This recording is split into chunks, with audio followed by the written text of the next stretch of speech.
Hello friends, welcome to our channel.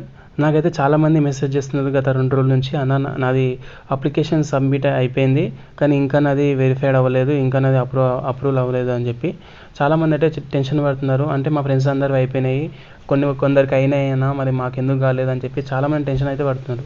ఈ విషయంలో మీరు ఎటువంటి టెన్షన్ తీసుకోవాల్సిన అవసరం లేదు. ఎందుకంటే మీరైతే ఏదైతే మీరు చేయాల్సిన పని ఉంటే అదైతే మీరు చేసేసారు. ఏంటంటే 21 ఆగస్ట్ వరకు సిపికేట్ సంబంధించి ఆన్లైన్ సర్టిఫికేట్ వెరిఫికేషన్కి లాస్ట్ డేట్ ఉండే. ఆ డేట్ లోపల మీరు సబ్మిట్ చేసేయాలి మీ యొక్క అప్లికేషన్ అనేది. మీరైతే మీ యొక్క అప్లికేషన్ని సబ్మిట్ అయితే చేసేసారు, కానీ ఆ డేట్ వరకే వెరిఫై అవ్వాలి, ఆ డేట్ వరకే అప్రూవ్ అవ్వాలంటే కాదు. ఆ డేట్ వరకు కాదు, అది ఒట్టి 21 ఆగస్ట్ అనేది ఒట్టి లాస్ట్ డేట్. దేనికి అంటే మీ యొక్క సిపికేట్కి సంబంధించి ఆన్లైన్ సర్టిఫికేట్ వెరిఫికేషన్ అనేది సబ్మిట్ చేయడానికి మాత్రమే లాస్ట్ డేట్ అది. కానీ మీ యొక్క వెరిఫై అవ్వడానికి, అది అప్రూవ్ అవ్వడానికి లాస్ట్ డేట్ అది కాదు.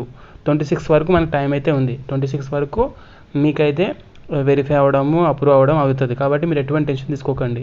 ఇంకోటి ఏంటంటే మీరు ప్రతి 2 అవర్స్కి ఒకసారి సిపికేట్ వెబ్సైట్కి వెళ్ళి మీ యొక్క పాస్పోర్ట్, మీ యొక్క హాల్ టికెట్ నెంబర్ అవి ఎంటర్ చేసి లాగిన్ అయ్యి చూసుకోండి మీది అంటే వెరిఫై అయిందా లేదా, అప్రూవ్డ్ అయిందా లేదా అనేది, అప్రూవల్ అయిందా లేదా అని చూసుకుంటే మీకు తెలుస్తుంది. ఇంకోటి ఏంటంటే చాలామంది సర్టిఫికేట్లు ఒకవేళ మంచిగా అప్లోడ్ చేయకపోతే, సరైన సర్టిఫికేట్ అప్లోడ్ చేయకపోతే మీ యొక్క అప్లికేషన్ అనేది రిజెక్ట్ అవ్వడం జరుగుతుంది. ఎవరిదైతే రిజెక్ట్ అవుతుందో పలానా సర్టిఫికేట్ చక్కగా లేదు, పలానా సర్టిఫికేట్ మీరు మంచిగా పెట్టలేదు అని చెప్పి ఎందుకు రిజెక్ట్ అయినది రీజన్ అయితే వాడు ఇస్తాడనమాట. ఇచ్చినప్పుడు ఏ సర్టిఫికేట్ వల్ల మనది రిజెక్ట్ అయినది మనకు తెలుస్తుంది అనమాట. మనం తెలుసుకొని ఆ సర్టిఫికేట్ని మళ్ళీ మనం అప్లోడ్ చేయాల్సి ఉంటుంది. కొంతమంది ఇన్కమ్ సర్టిఫికేట్ ఇంకా అప్లై చేశారు కానీ ఇంకా రాలేదు, వాళ్ళు ఇన్కమ్ సర్టిఫికేట్ ప్లేస్లో ఇంకేదో సర్టిఫికేట్ పెట్టారు, అప్పుడు వాళ్ళది రిజెక్ట్ అవుతుంది. రిజెక్ట్ అయిన తర్వాత మనమైతే అప్పటికల్లా మన ఇన్కమ్ సర్టిఫికేట్ వచ్చేస్తుంది కాబట్టి అప్పుడైతే మనం మళ్ళీ రీఅప్లోడ్ అయితే చేసుకోవచ్చు, ఎటువంటి టెన్షన్ లేదు. ఇదైతే గుర్తుపెట్టుకోండి. ఇంకోటి ఏంటంటే మీది ఒకవేళ రిజెక్ట్ అయితే ఇలా అయితే వస్తుంది అనమాట. నార్మల్గా ఎట్లా అంటే మీది ఎందుకు రిజెక్ట్ అయింది. ఎగ్జాంపుల్, ఇప్పుడు ఎవరైనా ఒక డిగ్రీలో BA చదివాడు, లేకపోతే బీకామ్ కంప్యూటర్స్ చదివాడు, వాడు ఇప్పుడు MSc మ్యాథమెటిక్స్ చేద్దాం అనుకుంటే అది చేయలేడు, ఎందుకంటే ఎలిజిబిలిటీ కాదు అది. కాబట్టి అలాంటి వాళ్ళకి రిజెక్ట్ అవుతుంది.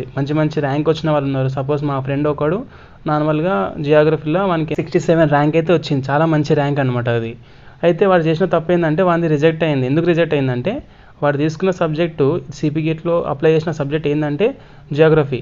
అయితే వాడు డిగ్రీలో చదివిన సబ్జెక్ట్ ఏంటంటే వాడి గ్రూప్ ఏంటంటే BAలో మనకి అసలు జియోగ్రఫీ ఉండనే ఉండదు. కాబట్టి ఏంటంటే మీరు డిగ్రీలో ఏవైతే సబ్జెక్ట్స్ చదువుతారో, ఏదైతే గ్రూప్ తీసుకుంటారో ఆ గ్రూప్లో మీరు ఏదైతే సిపికేట్కి అప్లై చేస్తారో ఆ సబ్జెక్ట్ అనేది తప్పకుండా ఒక సబ్జెక్ట్ అయి ఉండాలి.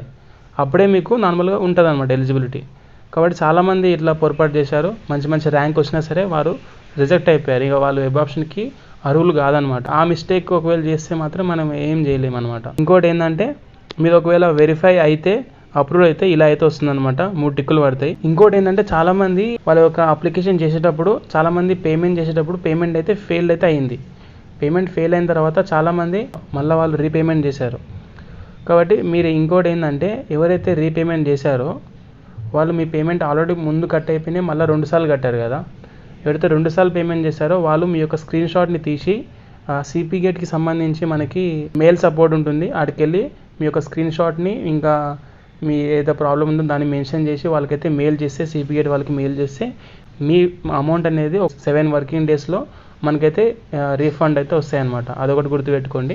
నేను వాళ్ళకి కాల్ చేసి అడిగినప్పుడు వాళ్ళైతే నాకు చెప్పారనమాట, ఇట్లా మీకు ఏదైతే పేమెంట్ ఫెయిల్ అయిందో, అంటే పేమెంట్ కట్ అయిపోయింది కానీ పేమెంట్ కాలేదు, అలాంటి వాళ్ళు ఎవరైనా ఉంటే మీరు సిపికేట్కి సంబంధించి మెయిల్ ఉంటుంది, మెయిల్ సపోర్ట్ ద్వారా ఆ యొక్క స్క్రీన్ షాట్ని ఇంకా ఏదైతే మీ ప్రాబ్లం ఉందో దాన్ని మెన్షన్ చేసి సిపికేట్ వాళ్ళకి మీరు మెయిల్ చేస్తే మీ యొక్క అమౌంట్ అనేది ఏవైతే కట్ అయిపోయాయో ఆ అమౌంట్ అనేది 3-4 వర్కింగ్ డేస్లో మీ అకౌంట్లో అయితే పడిపోతాయి అనమాట, రీఫండ్ అయితే. ఇది ఒకటైతే మీరు గుర్తుపెట్టుకోండి. ఇది ఎవరికి నేను చెప్తున్నానంటే ఎవరైతే 2 సార్లు పేమెంట్ చేశారో వాళ్ళకి మాత్రం ఇది నేను చెప్తున్నాను. ఎందుకంటే చాలామంది వదిలేశారు, అంటే ఒకసారి ఇక పేమెంట్ ఫెయిల్ అయింది, కట్ అయిపోయింది, మన అమౌంట్ మన అకౌంట్ నుంచి కట్ అయిపోయింది కానీ పేమెంట్ సక్సెస్ఫుల్ కాలేదు. వాళ్ళు ఏం చేశారంటే మళ్ళీ పేమెంట్ చేసేసారు, అది పోయినాయని చెప్పి మళ్ళీ పేమెంట్ అయితే చేశారు. కాబట్టి అలాంటి వాళ్ళు ఎవరైనా ఉంటే దయచేసి మనకి పైసలు ఊరికే రావు. కాబట్టి మీరు సిపికేట్ వాళ్ళకి మెయిల్ సపోర్ట్ ద్వారా మెయిల్ చేస్తే మీ యొక్క అమౌంట్ అనేది రిటర్న్ అయితే వస్తుంది. ఇంకోటి, మీ యొక్క ఈ సబ్మిట్ అయిపోయిన తర్వాత వెరిఫైడ్ కానీ అప్రూవ్ కానీ ఈ విషయంలో మీరు ఎటువంటి టెన్షన్ తీసుకోకండి. మీ యొక్క వెరిఫైడ్ కానీ అప్రూవ్ కానీ అయిపోతుంది. 26 వరకు అందరిది అయిపోతుంది. వెయిట్ చేయండి. ఇక్కడ ప్రతి 2 అవర్స్కి ఒకసారి చెక్ చేసుకోండి వెబ్సైట్కి వెళ్ళి.